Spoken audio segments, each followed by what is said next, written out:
सारे कानूनी मामलात उस शख्स ने देखे। शायद वो ऐसी शख्सियत जो हमारे ज्यादा प्रोग्रामात में नहीं आया, लेकिन इस तहरीक में उस शख्स ने रीढ़ की हड्डी का किरदार अदा किया।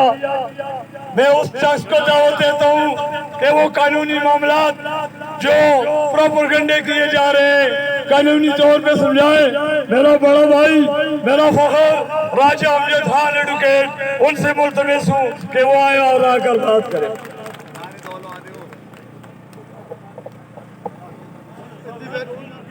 मेहरबानी करे, अब चूंकि वक्त नजदीक है, जम्मू कश्मीर अवामी एक्शन कमेटी के नुमाइंदे आपको मुखातिब होंगे भी चंद लम्हों में।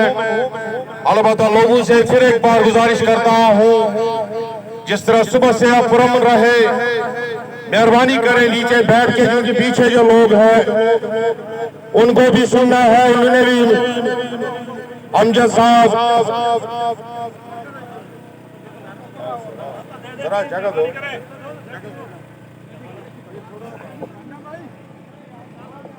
बिस्मिल्लाहिर्रहमानिर्रहीम।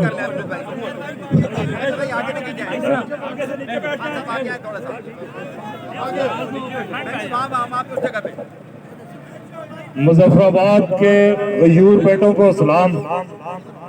सबसे पहले मैं आपको खराज तहसीन पेश करता हूँ और इस करप्ट और नाजायज हुकूमत का शुक्रिया अदा करता हूँ कि उन्होंने आज़ाद कश्मीर के लोगों में जो बेदारी, जो शऊर पैदा करने की कोशिश कम से कम मुजफ्फराबाद में जो हम 6 साल से कर रहे थे, उन्होंने हमारा काम आसान कर दिया। जो 2-3 बातें, ये साउंड सिस्टम से आगे से हट जाए, सारे दोस्त बैठ जाए, ये बड़ी जरूरी बात है। ये वो कानूनी बात करने जा रहे हैं जो भाव पैदा हुआ है वो दूर होगा। इसलिए तमाम दोस्तों से गुजारिश है, ये तकरीर करने नहीं आए, ये आपको बात समझाने आए।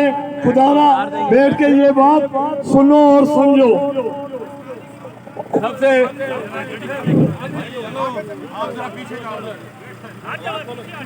आगे से हटो ना, साउंड सिस्टम से पीछे लोग खड़े हैं, आगे से बैठ जाएं, आप पीछे लोग खड़े हैं। सबसे बुनियादी बात जो सब लोगों को यहाँ समझने की जरूरत है वो ये है कि जो घटिया प्रोपेगेंडा किया गया कि ये मामला सुप्रीम कोर्ट में ज़ेरे समात है, इसलिए जो है हुकूमत इस ऑर्डिनेंस को वापस नहीं ले सकती। एक बड़े जिम्मेदार ने मेरे साथ ये बात की, जो इसके जवाब में जो अल्फाज मैंने इस्तेमाल किए वो यहाँ पब्लिकली इस्तेमाल करने के काबिल नहीं है। इसका जवाब गाली है।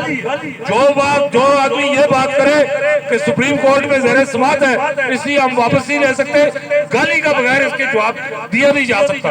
वो ये इतने घटिया सब लोग हैं कि वो हमें जायज समझते हैं आज़ाद कश्मीर के लोगों को। सुप्रीम कोर्ट में ज्वाइंट अवामी एक्शन कमेटी नहीं गई, सुप्रीम कोर्ट में बार कौंसिल गई है। मैं बार कौंसिल का वकील हूँ, लेकिन बार कौंसिल ज्वाइंट अवामी एक्शन कमेटी के मसले पे इनकी ग्रीवियंस लेके सुप्रीम कोर्ट में नहीं गई। ये बार कौंसिल का वकला का अपना मसला था। 15 वकील भी इस ऑर्डिनेंस की मौजूदगी में किसी जगह जमा नहीं हो सकते। बार कौंसिल अपने इशू में गई है और ज्वाइंट अवामी एक्शन कमेटी नहीं गई। दूसरी बात यह है कि सुप्रीम कोर्ट को हम खराज तहसीन पेश करते हैं कि उन्होंने जो रिलीफ दिया उसकी वजह से जिस दिन से ये सस्पेंड हुआ है उसके बाद आपके से इज्तिमा पे कोई FIR नहीं दर्ज हो सकती। सुप्रीम कोर्ट ने उसको मुअत्तल किया है। सुप्रीम कोर्ट ने हुकूमत का उसको वापस लेने के इख्तियार पे कोई कदम नहीं लगाई। इसलिए ये इस तरह की घटिया नौसरबाजियों का टाइम 70 साल में गुजर चुका है। लोग अब समझते हैं सारी बात। और एक और बात मैं आपको बताऊं, जो आदमी आपसे आईन और कानून की बात करता है, खास तौर पे मुजफ्फराबादियों के लिए, जो आदमी आपसे आईन और कानून की बात करता है, आप उससे पूछें कि 2019 में जस्टिस रिटायर्ड मंजूर हुसैन गिलानी के केस में आजाद कश्मीर हाई कोर्ट ने यह फैसला किया था कि 4 महीने के अंदर आजाद कश्मीर के तमाम हाइडल प्रोजेक्ट्स का वायदा किया जाए आजाद कश्मीर हुकूमत से और 1 साल के अंदर वो तमाम मिटिगेटिंग मेजर्स जिनकी बुनियाद पे नीलम झेलम प्रोजेक्ट लगाने की इजाजत मिली थी, 1 साल के अंदर उन सब चीजों पे अमल दरामद किया जाए। आज उसको 5 साल हो गए। लानत है उन लोगों पे जो आजाद कश्मीर में आईन और कानून की बात करते हैं लेकिन इस केस को डिस्कस नहीं करते। वो फैसला कानून का दर्जा रखता है। 5 साल से उसकी पामाली हो रही है, उसकी खिलाफ वर्जी हो रही है और 4 साल से हमारी तौहीन अदालत की दरख्वास्त हाई कोर्ट में ज़ेर समाअत है। ये बेगैरत किस मुंह से ये बात करते हैं आईन और कानून? जो आपने जो जिस्मेदारी का सबूत दिया है उसी तरह से एक और बात भी आपको बता दूं कि बहुत सारा एक और घटिया प्रोपेगेंडा होता है और उसमें कुछ हमारे अपने नादान दोस्त भी शामिल हो जाते हैं ताजरों के खिलाफ। ये किसी तबके का मसला नहीं है, ज्वाइंट एक्शन कमेटी ताजरों की कमेटी नहीं है। जो महंगाई और जो आज जिन बेगैरतों को ये बात याद आ रही है, कानून की खिलाफ वर्जी करके सरकारी मुलाजिम इनके जलसों में शिरकत करते हैं, सियासी पोस्टर लगाते हैं फेसबुक पे ताजरों के खिलाफ कि नाजायज मुनाफा लेते हैं ताजर। मैं कहता हूँ ताजरों आजाद कश्मीर में नाजायज मुनाफाखोरी खत्म करने की जिम्मेदारी मैं लेता हूँ, लेकिन ये तमाम वो बदमाश जो इन्होंने इस शर्त पे, पूरी बात सुने, इस शर्त पे कि ये खत्म करें, इनको घर भेजे, जो इन्होंने हरामखोर पूरे महकमे कायम किए हुए हैं, फूड अथॉरिटी कायम की हुई है, प्राइस कंट्रोल कमेटी कायम की हुई है, ये उनका काम है। महंगाई कंट्रोल करना ये ताजरों का काम है। कल ये कहेंगे कि चोरों से दरख्वास्त करो, चोरी ना करे और पुलिस इनकी ड्यूटियां करती रहे। पुलिस का काम है चोरों को रोकना या हम चोरों से दरख्वास्त करेंगे। और एक और आपको ये बात भी बता दूं कि नाजायज मुनाफाखोरी के खिलाफ, मिलावट के खिलाफ जो बदबख्त आज तक जिसने एक लफ्ज नहीं कहा वो इस तहरीक के दौरान ताजरों के खिलाफ बेहुदा गुफ्तगू करते हैं, जबकि हम वो लोग हैं, हम सुप्रीम कोर्ट में यहाँ पे जली दूध के खिलाफ, नाजायज फरोशी के खिलाफ, वो मुनाफाखोरी के खिलाफ हम सुप्रीम कोर्ट में केस लेके गए। अंजुमन हकूक सार्फिन शायद आबाद वो आपके साथ यहाँ ही होगा, वो लोग जो शामिल है जो ताजरों की जो 2 नंबर ताजरों के खिलाफ जदोजहद करते रहे, वो लोग तो इस तहरीक का हिस्सा है। ये सिर्फ ताजरों की तहरीक नहीं है, लेकिन आज तक हमने ताजरों के खिलाफ, नाजायज मुनाफाखोरों के खिलाफ, 2 नंबर ताजरों के खिलाफ जो भी कार्रवाई की ज्वाइंट अवामी एक्शन कमेटी में शामिल और अंजुमन ताजरान के ये शौकत नवाज मीर ये इन लोगों में से आज तक किसी ने किसी 2 नंबर ताजर की सिफारिश नहीं की। ये इन लोगों और उनकी सिफारिशों के लिए जो मज़ीद मेरे पास आते रहे, अगली किसी किस्त में मैं आपको नाम बताऊंगा, वही आज नौसरबाजी करके हुकूमत की हिमायत कर रहे हैं। ये इस तरह के प्रोपेगेंडों से निकल के हमारी सिंपल बात है कि ज्वाइंट अवामी एक्शन कमेटी में हर तबके के लोग शामिल हैं।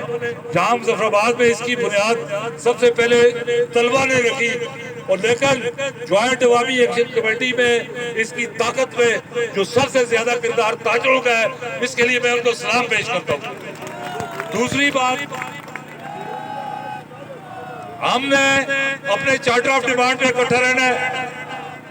कुछ जो साजिशें इसके खिलाफ हो रही है, ये 2 मैंने आपको पहले प्रोपेगेंडे बताए, उसके अलावा कुछ लोग जो ज्वाइंट अवामी एक्शन कमेटी के प्लेटफॉर्म से किसी सियासी जमात का प्रोपेगेंडा, किसी सियासी जमात का एजेंडा वो प्रमोट नहीं किया जा सकता। जो ज्वाइंट अवामी एक्शन कमेटी के प्लेटफॉर्म पे आता है वो इसके चार्टर ऑफ डिमांड पे, इसके SOPs का पाबंद है और यहाँ जो है वो कोई हम जिससे हमायत करनी है ज्वाइंट अवामी एक्शन कमेटी की, उसको गैर मुशर्रत हमायत करनी है। और पहली दफा जो है आजाद कश्मीर में बेम्बर से तावट तक लोग अपने इंसान होने का, अपना जिंदा रहने के हक के लिए इकट्ठे हुए। मैं आपको ये बताऊं कि 77 साल में हक खुद रादियत के नाम पे जो नौसरबाजी, जो फ्रॉड, जो करप्शन यहाँ पे होती रही, जहाँ से आपके बजट से, आपके टैक्स के पैसे से यहाँ से लोग तहरीक आज़ादी के नाम पे जाकर यूरोप और अमेरिका के नाइट क्लबों में, उनके कैसीनोज में याशी करते रहे। ये सिलसिला खत्म करना है। और एक आखिरी बात कि 77 साल से इस ऑर्डिनेंस के तहत जो इसके हक में दलीलें देने वाले बेगैरत, उनको मैं ये बता देना चाहता हूँ कि अब अवामी एक्शन कमेटी का अगला मुतालबा ये होगा कि एम्बुलेंस, मरीज, स्कूल के बच्चे अस्पताल नहीं पहुंच सकते, उसके लिए 70 सालों में सबसे ज्यादा बदमाशी आजाद कश्मीर की हुकूमत ने की है। लोग अपने बच्चों को स्कूल में भेजते हैं, ये उनको लाके सड़कों पे खड़ा करके अपनी सियासी तकरीरें करते हैं, तहरीक आज़ादी के नाम पे नौसलबाजी करते हैं। अवामी एक्शन कमेटी ने अगले मरहले में ये सिलसिला खत्म करना है। हुकूमत का कोई इख्तियार नहीं है कि वो आपके रास्ते बंद करे, वो आपके मरीजों को अस्पताल न पहुंचने दे। पाकिस्तान से कभी मुशर्रफ, कभी नवाज शरीफ, कभी इमरान खान, कभी कोई जो भी मुसलमान वहां से आया है, आपके शहर में कर्फ्यू लगाया गया। उस वक्त इन बेगैरतों को याद नहीं आया कि ये लोग अस्पताल कैसे पहुंचेंगे, ये बच्चे स्कूल कैसे पहुंचेंगे। 2 साल पहले यहाँ पे क्रिकेट का टूर्नामेंट हुआ, चंद कमर्शियल प्रोग्राम था, पूरे जलालाबाद से छतर तक कर्फ्यू लगा के इन्होंने सारी सड़कें बंद की। किसी के बाप की जागीर नहीं है आजाद कश्मीर, ये आपकी मुल्कियत है। हुकूमत को कोई हक नहीं देंगे कि वो सड़कें बंद करे, और ये इस तरह इस काले कानून की वापसी तक, असीरान की रिहाई तक जो है ये जो जदोजहद जारी रहेगी। आप सब लोग यकीन रखें, एतमाद रखें कि ज्वाइंट अवामी एक्शन कमेटी का प्लेटफॉर्म मेंबर से ताउबट तक के लोगों का प्लेटफॉर्म है। इसमें फैसले अक्सरियत से लोगों के मफाद में किए जाते हैं, और कोई माँ का लाल ना कोई किसी को खरीद सकता है, ना किसी को झुका सकता है, ना कोई दबा सकता है। सिर्फ आप लोगों की मदद चाहिए, आप लोगों का एहतियात चाहिए। बहुत शुक्रिया।